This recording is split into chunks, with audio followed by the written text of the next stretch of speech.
I'm going to introduce you to Hayes Vilandry. He's a special effects, visual effects artist in the real sense that, you know, he doesn't use a computer, he doesn't make his magic on the computer, he actually uses his hands and touches stuff and uses makeup and things like that. He's worked on quite a lot of films, and I'm sure he'll tell you all about that stuff, so let's give him a warm welcome to the mill. Yes. I would describe what I do as recreating human beings at a certain stage in their life. More so than just creating gore, more so than just creating special effect. What we do and what we specialize in is creating aging effects.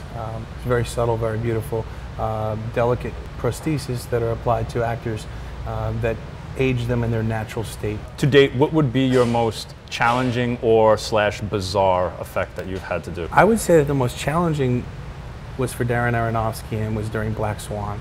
The reason being is because we were dealing with two actresses, Mila Kunis and Natalie Portman specifically.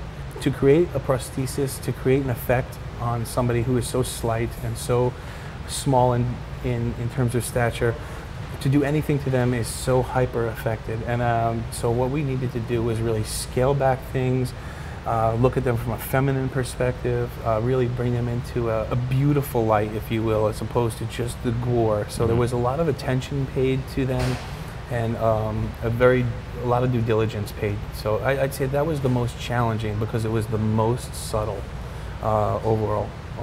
How was it working with Mickey Rourke on The Wrestler? Absolutely wonderful. You know, The Wrestler was shot in 30 days, so it was a very quick shoot. But we spent every day, almost every waking moment with Mickey. He is a wonderful man. He is loyal.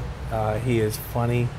He is a sweetheart, and he helped us do the best we could do to reliven his career a little bit. Yeah, we. Let's say it did that. Yeah, we enjoyed our time spent. Cool.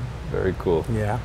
What projects are you currently working on? I'm on actually a hiatus right now, but currently working on myoprosthesis right now for a company called Touch Bionics in Newburgh, New York, and they're very active in the myoprosthesis. When you say myoprosthesis, that's for the myoelectric prosthetics. That's the prosthetics that pick up on the body's natural electric signal and then sends it to the robotics that are involved in so they get more motion instead of it just being a solid. Absolute full range of motion as opposed to just a static device. Most recently, working with a Congressional Medal of Honor winner to replace his hand that was lost in battle.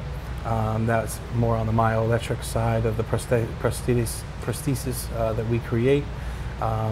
That was very fulfilling to be able to give a gentleman back his ability to feel a full man again. Would you say that this is where like your passion would be now? Like you've gone through doing like effects and makeup work, and now you've gotten to a point where you're actually doing it more for like helping people to help them have a better, you know, sense of existence. Yeah, and a better way of life. What I found that even in working with special effects, it's very mental. The effect and how it hits the eye is very mental, very biological, and it affects people in their heart and in their soul when they see something either torn up or put back together. And my gratification comes from putting it back together and making it whole again. So the transition's been very smooth and fun. Yeah, it's been easy. What would you say the advantage of doing a Lifecast is opposed to a digital scan? The beauty of a Lifecast is that it captures every single nuance of somebody's skin texture, everybody's nuance of asymmetrical patterns on their face. Although I think digital scan is the way of the future, I still think there's a place for life casting because of that simple fact that you have a hands-on hard copy of the individual. And for a sculptor in real time working with clay, I think they need that as a reference. They need to know how far something is to feel, how bulbous something is, how textured something is. There needs to be a tactileness to the artistry, and I think that's where Lifecasting will probably always maintain.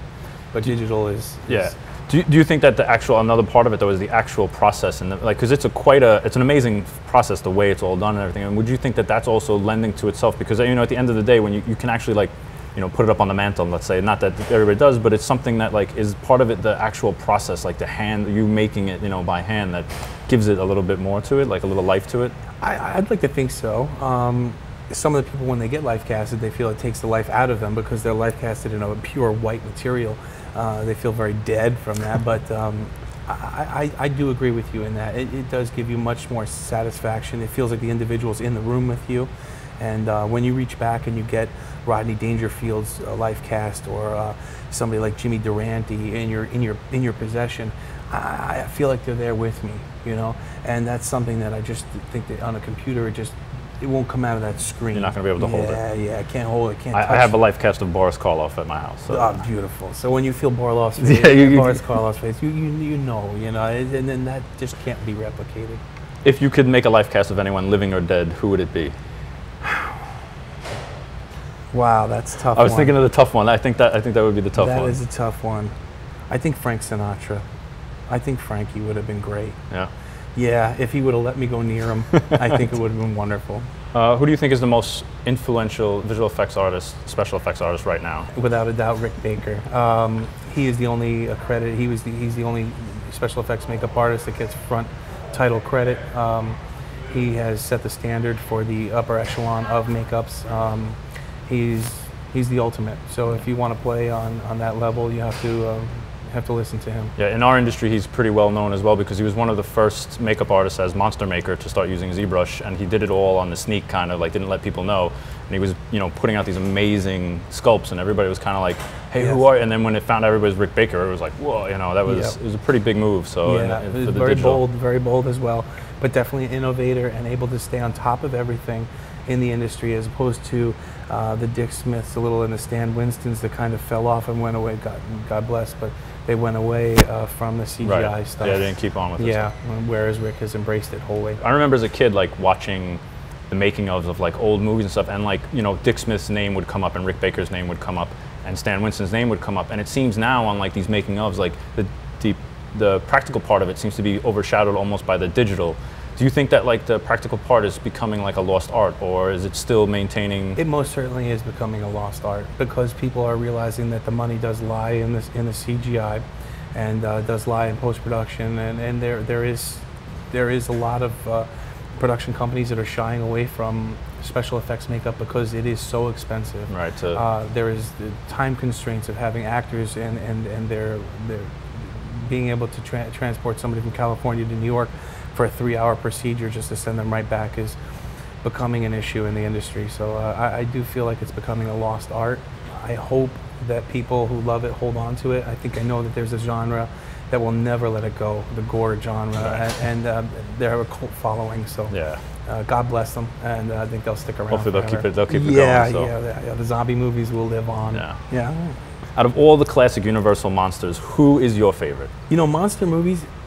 I'm going to go for a kind monster. Can I pick a friendly monster? Go ahead, friendly monster. Okay. I think that Harry and the Hendersons was one of the best big monster I can think of. If I could think of a monster that I can create that would appeal to everybody, from women to children to anybody I could think of, and then portray such a humongous character, I think it would be Harry. Okay, that's a pretty good choice. Yeah, I love him. So that was a full build as well, right? I Absolutely. mean, that was every piece of it, and that was all good old fashioned. No digital trickery there. Yep. Second to that would be Predator. Okay. And Michael Peter Hall. That was absolutely stunning. And just for the last question, what would you say to anyone who's aspiring to get into this industry? What do you think that they should do, and what should they really focus on? Wow, really, the number one thing is because this industry is becoming so specialized. Pick the one thing that you love the most and do it. And do it the best you can. Don't follow any shortcuts. Don't pick somebody else's ideas of what you should do.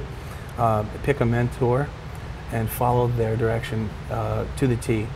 It all winds up meaning a lot at the end by taking any shortcuts in your learning process, or in your due diligence, or even in your hand process of putting on makeup, will result in a loss of quality.